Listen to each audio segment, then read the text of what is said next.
하나님 나라의 문은 누구에게나 열려 있습니다. 예수님께서 가장 먼저 하신 일이 뭡니까? 제자를 부르는 겁니다. 나를 따라오너라. 내가 너희로 사람을 낚는 어부가 되게 하리라. 근데 이 하나님 나라의 지역으로 치고 들어오는 사람들이 있었습니다. 구약에 보면 유다 인민들이었던 다말, 난데없이 그냥 치고 막 들어오는 겁니다. 그리고 여리고성에 죄 많은 여인이었던 창녀 라합 같은 인물, 하나님 나라에 치고 들어왔습니다. 그리고 모압 여인이었던 이런 이방인 여인 이 룻이라는 여자가 하나님 나라의 주역으로 쓰임받게 됐습니다. 예수의 제자가 된다, 내가 하나님 나라 누리는 증인이 된다, 이거는 누구에게나 열리는 겁니다. 하나님은 우주 만물 속에 함께 하시기 때문에 지구상 어디 있더라도 내가 예수 이름을 부르면 하나님은 만나 주시는 겁니다. 주님이 뭘 원하십니까? 지상 명령이 뭡니까? 가서 제자 삼으랍니다. 그러면 가장 중요한 뭡니까? 내가 제자가 되어야 되는 겁니다. 그리고 제자 삼을 의지를 가지고 있어야 되는 겁니다. 나는 제자를 삼아야 되겠다. 보통 교회에서 뭘 많이 합니까? 상처 치유 많이 하죠. 다들 힘들기 때문에, 상처받았기 때문에, 가정에서 어렵기 때문에 상처 치유 많이 합니다. 그리고 이런 용서하지 못하는 마음들이 있으면 그 마음을 이렇게 좀 제어해주는 이런 사역을 합니다. 근데 사람을 완전히 변화시키는 인류에 있어서 엄청난 복이 되는 게 뭡니까? 제자를 삼는 겁니다. 분노하지 않는 사람으로 만들어주는 겁니다. 누구에게나 용서를 베푸는 사람으로 만들어주는 겁니다. 그리고 상처받지 않는 사람으로 만들어주는 겁니다. 그게 예수의 제자로 삼는 거죠. 그래서 지금까지 교회에서 제자를 삼는 거 보면 교회에서 재정과 인력을 투입해서 뭘 받습니까? 수료증을 받죠. 그래서 수료식을 하고 그러면 이렇게 나오는 공장식 제자. 근데 예수님의 제자 성경을 보면 중요한 게 뭡니까? 인격의 성숙입니다. 평생에 걸쳐서 정말 예수를 닮은 작은 예수로 만드는, 예수 닮기 원하는 그것이 바로 제자 삼는 거죠. 그러면 상처받지 않는 사람, 용서하는 사람, 쉽게 아무데나 분노하지 않는 사람으로, 온유하는 사람으로 변화되는 거죠. 모세가 얼마나 다혈질했습니까? 근데 그가 분노하지 않는 사람으로, 온유한 사람으로 변화되는 거죠. 예수님처럼. 그래서 이 제자가 된다는 것은 뭡니까? 평생에 걸쳐서 예수님의 인격과 성품을 닮아가는 거죠. 그렇게 되면 어떤 응답을 받습니까? 시편 119편 165절입니다. 주의 법을 사랑하는 자에게는 큰 평안이 있으니 그들에게 장애물이 없으리다. 하나님의 말씀을 사랑하는 자에게는 큰 평안이 있는 겁니다. 여러분, 우리가 말씀을 따라가면요, 예수님 말씀을 순종하며 따라가면 샬롬이 있는 겁니다. 내 인생에 샬롬이 있는 거예요. 만남 가운데 샬롬이 있는 겁니다. 가정에 샬롬이 있고, 사업장에, 직장에, 모든 인간관계에 샬롬이 있는 겁니다. 그들에게 거칠 것이 아무것도 없는 겁니다. 이런 인생을 살아갈 수 있도록 도와주는 게 뭡니까? 제자입니다. 제자로 삼는 거죠. 그러면 제자를 삼을 의지를 품었다면 어떻게 다른 사람들을 예수의 제자의 자리로 이끌 것입니까? 이게 중요한 거죠. 사람을 진리게 하면 안 되죠. 우리에게 진리가 있다고 해서 상대방을 진리게 할 수는 없는 겁니다. 그래서 내가 예수님을 만나보니까 너무 좋단 말이죠. 이걸 가지고 상대방을 진리게 만드는 게 아닙니다. 어떻게 하는 겁니까? 하나님 나라의 이런 비전을 가지고 상대방을 매혹시키는 겁니다. 보니까 너무 좋은 거예요. 내가 예수의 제자가 되어야 되겠다. 그러면 예수의 제자의 자리로 이끌린단 말이죠. 그런 모델적인 응답을 받는 저와 여러분 되시기를 주님의 이름으로 축복합니다. 오늘 제자 삼는 방법인데요, 첫 번째입니다. 예수의 제자는 하나님 나라에 대한 선포와 현시와 가르침을 통해 다른 사람들의 신념 체계를 바꿉니다. 사람은 누구나 신념 체계가 있단 말이죠. 뭔가 신앙 체계가 있습니다. 이걸 싹 바꾸는데 그 방법이 뭡니까? 하나님의 나라입니다. 예수님 사역에는 크게 세 가지 측면이 있죠. 예수의 제자는 예수님께서 모범을 보이신 것처럼 하나님 나라를 선포합니다. 하나님 나라, 회개하라, 천국이 가까이 왔느니라. 하나님의 나라가 예수의 인격 안에서 모든 사람에게 가까이 임한 겁니다. 천국은 지금 이 시간 바로 여기 있는 겁니다. 하나님의 나라가 여기 있는 겁니다. 예배당 안에 있는 겁니다. 하나님의 나라가 어디 있는 겁니까? 직장 안에 있는 거예요. 사업장 안에 있는 겁니다. 하나님의 나라가 어디 있습니까? 가정 안에 있는 겁니다. 하나님의 나라가 임했다는 것을 뭐 하는 겁니까? 선포하는 겁니다. 그 놀라운 은혜가 우리에게 와 있는 겁니다. 그리고 예수의 제자는 예수님께서 모범을 보이신 것처럼 하나님의 나라가 도래했음을 공개적으로 드러내는 겁니다. 보여주는 거죠. 예수님께서 제자들을 파송하실 때 하나님의 나라가 도래했음을 공개적으로 보여주라, 이걸 말씀했습니다. 마태복음 10장 7절 8절입니다. 가서 전할 때 천국이 가까이 왔다고 말하고 병든 자들을 고쳐주고 문둥병자들을 깨끗하게 하며 죽은 자들을 살리고 마귀들을 내어 쫓으라. 내가 값없이 받았으니 값없이 주라. 이런 사역은 하나님의 나라가 도래했음을 공개적으로 오픈시키는 겁니다. 그 때문에 이런 치유 사역을 누가 싫어합니까? 사탄이 싫어합니다. 여러분, 하나님의 나라를 뭘 통해 보여줄 수 있습니까? 직장 생활을 통해서, 나의 사업을 통해서, 나의 학교 생활을 통해서, 나의 가정 생활을 통해서 하나님의 나라가 뭔지 보여주는 겁니다. 하나님의 나라가 도래했음을, 하나님의 나라가 임했다는 것, 천국이 임했다는 것을 보여주는 겁니다. 예수님께서 21세기 이 땅에 오셨다면 어떤 직업을 택하셨을까요? 달라스 윌라드의 하나님의 모략의 책에 보면 그 달라스 윌라드라는 분이 이런 해답을 내놨습니다. 예수님께서 오늘날 와야 한다면 직업은 어떤 직업을 선택할까요?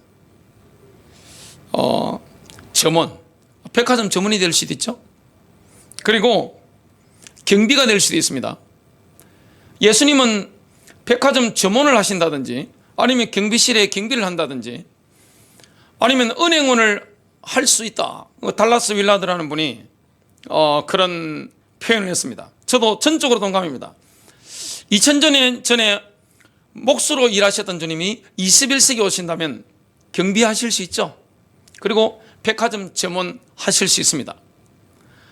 또 은행원을 하실 수도 있습니다. 무엇이든 하실 수가 있는 겁니다. 악하지만 않다면, 사악하지만 않다면 어떤 직업을 가지고도 예수님께서는 사명을 감당했을 겁니다. 예수님의 사명이 뭡니까? 세상에 하나님의 나라를 보여주는 겁니다. 경비를 하면서 하나님의 나라가 뭔지 보여주는 겁니다. 점원을 하면서 하나님의 나라가 뭔지 보여주는 겁니다. 은행원을 하면서 하나님의 나라가 뭔지 보여주는 겁니다. 하나님의 나라가 임했다, 이걸 보여주는 거죠. 하나님의 아들이 이 땅에 오셔서 뭘 하셨습니까? 목수 일을 하신 겁니다. 우리가 오해할 수 있는 게 뭐냐면 제가 하고 있는 이런 목회 일은 굉장히 성스러운 일로 생각하죠. 성직이라고 합니다. 저는 그쪽에 부름을 받은 거예요. 그리고 세속적인 직업을 가지고 일하는 건 이거는 속되다고 표현하는 걸 보고 이런 것을 성과 속, 이런 걸 이혼론이라고 하는데 성경은 이걸 인정하지 않습니다. 제가 목회를 하는 일이나 다른 분들이 경비라든지 은행원이라든지 아니면 뭐 이발소를 하시는 분도 계시고 또 점원을 하시는 분이 계시단 말이죠. 누구나 다 동일한 겁니다. 뭘 통해서든 뭘 보여주는 겁니까? 하나님의 나라가 임했다는 걸 보여주는 겁니다. 하나님의 나라가 뭔지 이걸 보여주는 거예요. 나의 학교 생활을 통하여, 나의 거래처와의 만남을 통하여, 내 직장 생활을 통해서 하나님의 나라가 뭔지 보여주는 겁니다. 에드워드 모터라는 사람이 있었습니다. 이분이 가정병이 좋지 않으니까 직업을 어릴 때부터 택했는데 목수일을 하게 된 겁니다. 너무너무 짜증나고 힘드는 거예요. 부모님이 큰 능력이 없어서 자기가 목수하는 것에 대해서 이런 자괴감, 굉장히 힘듦 이런 것이 있었습니다. 그런데 어느 날 그리스도를 만나고 본인의 신념 체계가 바뀐 거예요. 하나님의 나라가 임해버린 겁니다. 그 에드워드 모터의 일기장에 이런 글이 써져 있었습니다. 나의 망치가 춤을 춘다. 망치가 춤을 추는 거예요. 왜냐? 하나님의 나라가 임한 거예요. 그러니까 에드워드 모터라는 분이 하나님의 나라가 뭔지를 목수일을 하면서 망치질을 하면서 보여준 겁니다. 너무 일이 잘 돼가지고 그 목공소를 구입을 하고 나이가 좀 들면서 하나님의 부르심을 받고 신학을 하게 되고 언덕 위에 침례 교회당을 하나 지었습니다. 그러면서 불렀던 찬송이 있습니다. 이 몸의 소망 무엔가 우리 주 예수뿐일세. 우리 주 예수 밖에는 믿을 리야 주 없도다. 굳건한 반석이시니 그 위에 내가 서리라. 그 위에 내가 서리라. 이 찬송을 감동을 받아가지고 영감으로 짓게 된 거예요. 그게 바로 하나님의 나라입니다. 예수의 제자는 하나님의 나라를 보여주는 겁니다. 이게 하나님의 나라네. 직장생활이 임한 하나님의 나라, 사업장이 임한 하나님의 나라, 학업인장이 임한 하나님의 나라, 가정생활이 임한 하나님의 나라, 이걸 보여주는 겁니다. 부부 관계가 굉장히 삐걱거리는 분들도 이 하나님 나라 경험하니까 어떻게 됩니까? 너무 내 안에 심령에 기쁨이 있단 말이죠.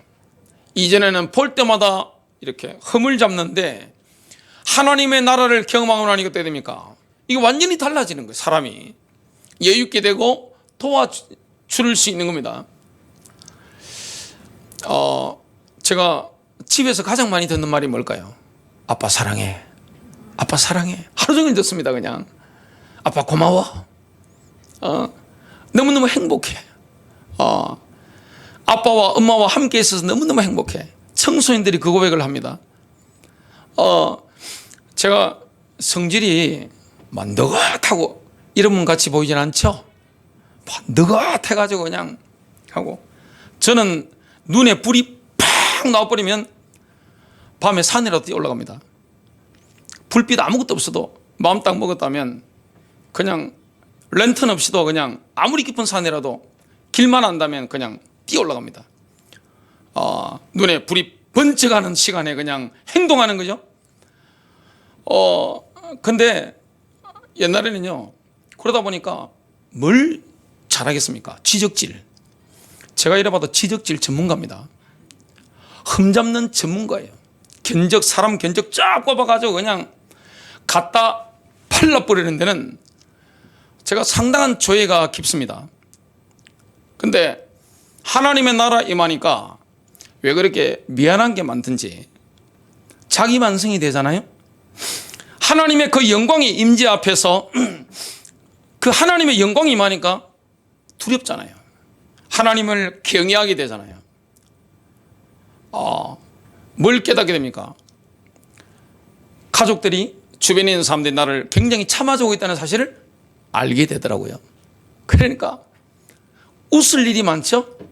좀 나와 다른 게 있어도 좀 웃게 되고, 좀 부족한 게 있어도 서로 부족한 게 보이면 어떻게 됩니까? 웃게 되는 거죠. 그래서 하나님의 나라 누리면 어떻게 됩니까? 미소가 있습니다. 기쁨이 있는 거예요. 여유가 있는 겁니다. 유머가 있는 겁니다. 그 은혜를 뭐 가운데 누리게 됩니까? 삶 가운데 누리게 되는 겁니다. 내 안에 하나님의 나라가 임했기 때문에 가정생활 가운데서 하나님의 나라를 보게 되는 거죠. 사업관계 속에서 하나님의 나라를 보게 되는 거죠. 너무나 기쁜 거죠. 하나님의 나라는 뭡니까? 먹는 것과 마시는 것이 아닙니다. 성령 안에서 의와 평강과 희락이라. 내가 예수의 피로 씻음받은 간격이 있단 말이죠. 그러니까 샬롬이 있단 말이죠. 평안이 있는 거예요. 기쁨이 넘치는 거예요. 뭐가 달라집니까? 사람의 기운이 달라집니다. 사람을 확 끌어당기게 되는 거죠. 이게 바로 하나님의 나라입니다.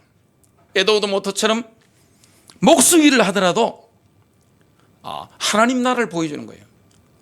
경비를 하더라도, 점원을 하더라도 달라스 윌라드라는 분이 말씀하신 것처럼 예수님이 21세기에 오셨다면 은행원을 하실 시대다. 은행일을 하더라도, 부동산을 하시더라도 하나님 나라 보여주는 겁니다. 우린 예수의 제자입니다. 예수님이 이 땅에 사실 때 굉장히 슬픈 일이 많으셨죠. 우셨다는 기록이 몇 번 있습니다. 그런데 말씀의 행간을 읽어보면 예수님이 가신 곳에는 뭐가 넘칩니까? 기쁨이 넘치는 거예요. 미소가 넘치는 거예요. 여러분, 심각하게 인상 팍 쓰고 있는데, 어른이 인상 쓰고 있는데 애들이 와서 안기겠어요? 인상 팍 쓰고 있는데 애들이 와가지고 예수님께 품에 안기고, 그런 부분은 없습니다. 얼마나 예수님께서 유쾌하게, 제자들이 유쾌하게.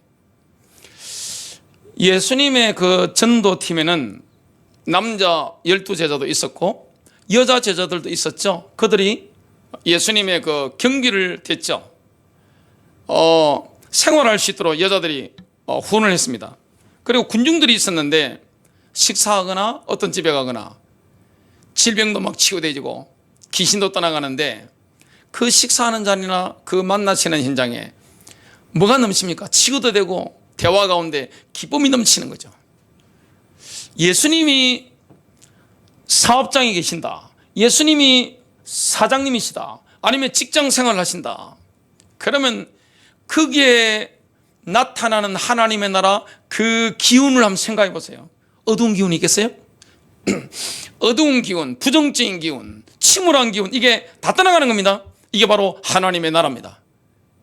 그래서 이 제자들은요, 어디에 집중합니까? 하나님의 나라는 외적으로 막 나타나는 게 좀 치유되고 귀신이 막 떠나갈 수 있는데, 하나님 나라의 본질은 뭡니까? 내적인 실체입니다. 침묵 가운데서 임하는 하나님의 나라, 묵상 가운데서 임하는 하나님의 나라, 나의 내적으로 임하는 하나님의 나라, 충만하죠. 이렇기 때문에 어떻게 됩니까? 이게 기운이다는 거예요. 나타나면 기운이다는 겁니다. 이게 바로 하나님의 나라입니다. 이걸 보여주는 겁니다. 그래, 보는 사람들이 보고, 야, 하나님 나라 저런 거네? 신념 체계가 바뀌는 거예요. 자기의 신앙 체계가 바뀌는 거예요. 나도 예수의 제자가 되어야 되겠다. 그래야 예수의 제자가 되는 자리로 그들을 끌 수가 있는 거죠. 아무리 하나님 나라가 좋아도 내가 윽박질러 가지고는 상대방 질리게 해버리면 다 도망가 버립니다. 뭐 하는 겁니까? 보여주는 겁니다. 하나님의 나라에 대해서 예수의 제자는 뭐 하느냐? 가르치는 사역을 합니다. 내가 경험한 하나님의 나라를 가르치는 거예요. 내가 은행 직원을 하면서, 아니면 가게 점원을 하면서, 그리고 달라스 윌라드 이분이 말씀하신 것처럼 경비를 하면서 경험한 하나님의 나라를 가지고 뭐 하느냐? 가르치는 거예요. 하나님의 나라가 이런 것이다. 그 예수님께서 그 당시에 사역하실 때는 뭡니까? 농업을 많이 하니까 하나님 나라는 이런 것이다 하면서 씨 뿌리는 비유를 하셨죠. 그게 사람 들으면 하는 겁니다. 만일 이 점원이 하나님 나라에 설명한다, 그러면 적용점이 다른 거죠. 그래서 마태복음 13장의 천국 비유를 마친 후에 예수님께서는 듣는 이들에게 가르치는 법에 대한 일반 지침 하나를 이렇게 일러주셨습니다. 마태복음 13장 52절, 천국에 관한 교훈을 받은 모든 서기관들은 마치 자기 보물창고에서 새 것들과 옛 것들을 꺼내오는 집주인과 같으니라. 자기가 경험한 걸 가지고 이야기하는 거예요. 경비가 하나님 나라를 경험했다. 그 일하면서 경험한 하나님 나라를 비유로 말하는 거예요. 그 판매원이 하나님 나라를 경험한 거 가지고 뭡니까? 그걸 가지고 내가 가르치는 사역을 하는 겁니다. 큰 두 번째입니다. 제자를 삼을 수 있기 위해서는 예수가 우주의 주님이라는 믿음을 방해하는 상대방의 신념 체계를 변화시키게 됩니다. 예수가 우주의 주님이시다. 온 우주의 왕이시다. 여러분, 예수님은 온 우주의 왕이신 줄로 믿습니다. 예수님은 온 우주의 왕이십니다. 여호와께서 왕이시죠. 예수님은 온 우주의 왕이십니다. 만왕의 주님이십니다. 만왕의 왕이시죠. 만주의 주가 되십니다. 사람들은 어쩔 수 없이 대중매체에 끌려다닙니다. 그러다 보니까 지금 21세기 교육은 누가 하고 있습니까? 스마트폰이 하고 있죠. TV가 하고 있습니다. 사람들의 신념과 사상, 신앙을 지금 선도하는 것은 21세기는 교회가 아닙니다. 뭡니까? 스마트폰입니다. 스마트폰 속에서 교육을 받습니다. 하루 종일 그걸 들여다보면서 내가 그걸 흡수하게 되는 거죠. 대중매체의 특징이 뭡니까? 세뇌입니다. 예수님도 반복 교육을 잘 하셨지만 그걸 뛰어넘는 이런 세뇌 작업, 예수님은 성령의 역사로 반복을 하셨지만 이 대중매체는 뭡니까? 완전 진짜 이 인간의 심리를 꿰뚫는 돈과 관계되기 때문에, 이익과 관계되기 때문에 이 세뇌를 엄청나게 무섭게 잘합니다. 그래서 우리가 그 TV라든지 또 이 대중매체 SNS라든지 이런 걸 통해서 뭐합니까? 세뇌를 저절로 당하는 거죠. 근데 대중매체가 세뇌시키는데 어떤 믿음을 파괴합니까? 세상에서는 예수가 우주의 주님이시다, 이 믿음을 파괴하는 거예요. 하나님 나라의 실체와 정면으로 대치하는 게 뭡니까? 바로 대중매체의 흐름이죠. 대중매체의 하나님은 뭡니까? 과학이죠. 과학이 틀렸다는 게 아닙니다. 과학은 과학이죠. 근데 뭘 이야기를 합니까? 과학이 진리의 유일한 근원이라는 신념을 대중매체가 심죠. 여러분, 진리의 유일한 근원은 과학으로 대체될 수가 없습니다. 누굽니까? 진리의 유일한 근원은 바로 예수 그리스도입니다. 이 부분에 잘못된 신념, 이걸 변화시키게 되는 겁니다. 그래서 상대방에게 하나님과 예수 그리스도를 실체로 제시해야 되는 겁니다.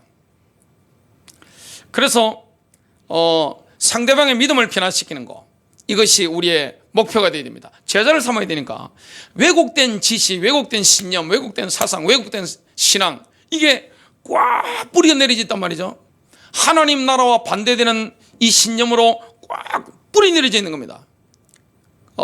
이 사상을, 신념을 변화시키는 게 중요하죠. 그게 제자 삼는 방법입니다.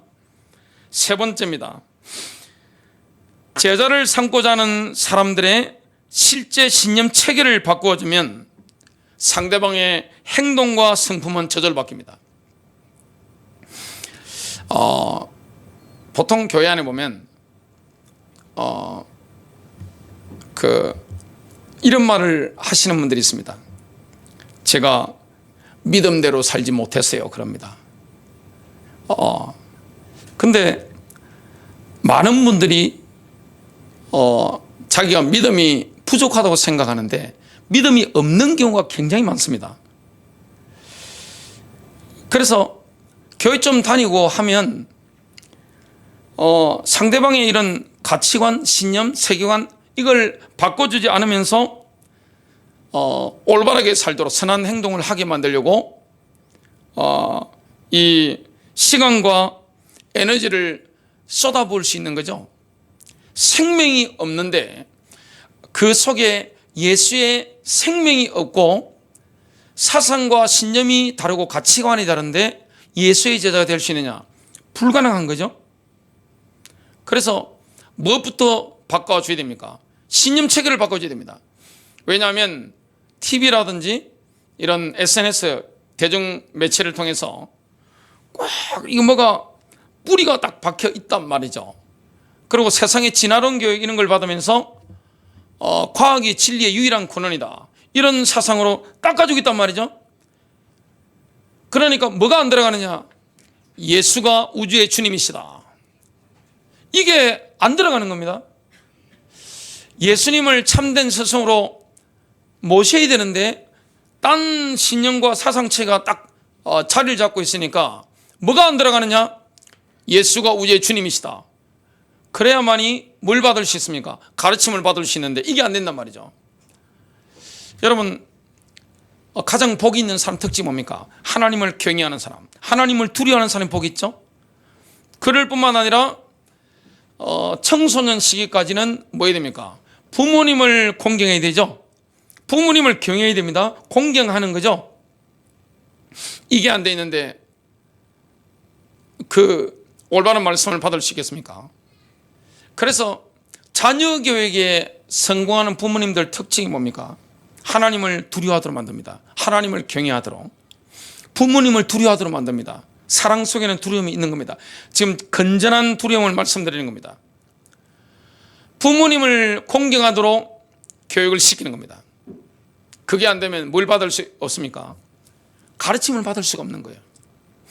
수직 교육을 받을 수가 없는 겁니다. 지금은 뭘 가르칩니까? 학교든 뭐든 수평 교육만 가르치잖아요. 수직 교육이 되어야 수평 교육이 되는 겁니다.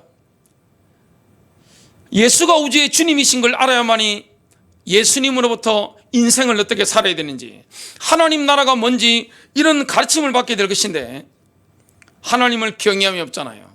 두려워하지 않잖아요. 과학이 진리의 유일한 근원인 것처럼 이런 생각에 찌들어 있으면 어떻게 됩니까? 받을 수가 없는 겁니다. 하나님의 말씀을 받을 수가 없는 겁니다. 하나님을 경외하는 사람, 여러분들이 하나님을 어떻게 대합니까? 저는 성경책 위에는 이런 걸 올리지 않습니다. 그리고 성경책 위에는 종이도 올리지 않습니다. 왜냐하면 올려도 상관없어요. 어떨 때 올릴 때 있고 어떨 때는 이렇게 올릴 때 있고, 저도 성경책 위에 스마트폰 어떨 때 올릴 때 있습니다. 절대화시키는 건 아니지만 가능하면 성경책 위에는 아무것도 올리지 않습니다. 그게 하나님의 말씀을 대하는 저의 자세입니다. 제가 하나님을 두려워하잖아요. 제가 아버지 어머니 교육을 받는데, 부모님께로부터 교육을 받는데 저는 부모님을 공경했습니다. 그러니까 아버지 어머니께서 가르치시는 그 말씀들을 제가 흡수를 하게 된 거죠. 그게 제 인생의 길이 되는 겁니다. 딱 뭔가 딱딱 치면 반사적으로 생각나는 게 뭐냐면 여호와의 말씀이 생각나는 거예요. 그리고 아버지 어머니께서 저에게 가르쳤던, 어릴 때 가르쳤던, 제 청소년 시기까지 가르쳐 주셨던 그 말씀이 반사적으로 생각나는 거예요. 그걸 따라가는 거예요. 우리가 예수의 제자가 되려면 예수님이 우주의 주님이시잖아요. 그걸 부인하는 게 뭡니까? 대중매체입니다. 대중매체가 다 나쁘다는 게 아니에요. 근데 뭘 방해합니까? 예수가 우주의 주님이시다, 이것과 다르잖아요. 하나님 나라의 실체와 정면으로 대치되는 게 대중매체입니다. 만일에 대한민국 공영방송, 미국이나 영국 공영방송, 중국의 공영방송에서 예수님이 그리스도시다, 이것만에 나와버리면 어떻게 됩니까? 예수가 메시아시다. 그 나라는 방송사고입니다. 엄청난 후풍풍이 막 일어나는 겁니다. 방송에서는요, 성탄절에 다 해줘도 예수님이 구체적으로 어떤 일을 하셨는지, 이게 어떤 의미가 있는 것인지, 이미지만 있는 거지 그거에 대한 해석이 없어요. 제대로. 중요한 해석이잖아요. 이게 없는 거예요. 우리가 예수의 제자가 되려면 어떻게 됩니까? 예수가 우주의 주님이라는 사실을 인정해야 됩니다. 내가 하나님의 나라를 따라가는데 내 인생을 풍요롭게 만들고 유일한 구세주시다, 여기에 대한 인정이 있어야 되는데, 교회를 다니면서 상상 임신하는 사람이 얼마나 많습니까? 상상 임신이 뭔지 아시죠? 임신하지 않았는데 배가 나오는 거예요. 진짜로 구역질 나오는 거예요. 산부인과 가서 찍어보면 아이가 없는 거예요. 이거는 의학적으로 실제적으로 있는 일이고 저도 직접 본 적이 있습니다. 근데 본인이 진짜 믿지 않으면서 믿는 것처럼 대우를 받을 수 있단 말이죠. 교회에서는 그런 게 많잖아요. 특히 장로교회 같은 데는 좀 나이 먹고 하면 좀 다니면 헌금 조금 이렇게 하고 좀 다니면 집사 직분 받잖아요. 좀 더 열심히 하고 돈 좀 더 내면 안수집사 권사까지 주잖아요. 돈 많이 내버리면 장로까지 받습니다. 그냥. 그리고 신학교 가서 그 학비 내고, 학비가 엄청 비싸잖아요. 그거 내고 열심히 공부하면 학점 따면 목사 라이선스 딸 수 있습니다. 근데 뭐만 없어요? 예수 생명만 없는 겁니다. 그리고 세상적인 신념책에 예수가 우주의 주님이시다, 나는 그분의 뜻을 따라간다, 그 말씀을 따라간다, 여기에 대한 변화가 없단 말이죠. 이걸, 여기에 대해서 우리는 뭐 해야 되느냐? 솔직해져야 됩니다. 이게 안 된 사람을 붙잡고 제자를 삼으려면 어떻게 됩니까? 아무리 시간을 투자하고 에너지를 투자해도 안 되는 건 안 되는 겁니다. 일단 본인이 끌리도록 만들어야 되는 겁니다. 하나님의 나라가 뭔지 끌리도록 만들어야 되는 거예요. 어떻게 보면 예수의 제자가 가장 되기가 힘든 사람들이 누굽니까? 목사 자녀죠. 장로 자녀입니다. 목사님, 장로님들 자녀가, 권사님들 자녀가 예수의 제자가 되기가 가장 힘들 수 있습니다. 왜냐? 잘못하면 질려버립니다. 그죠?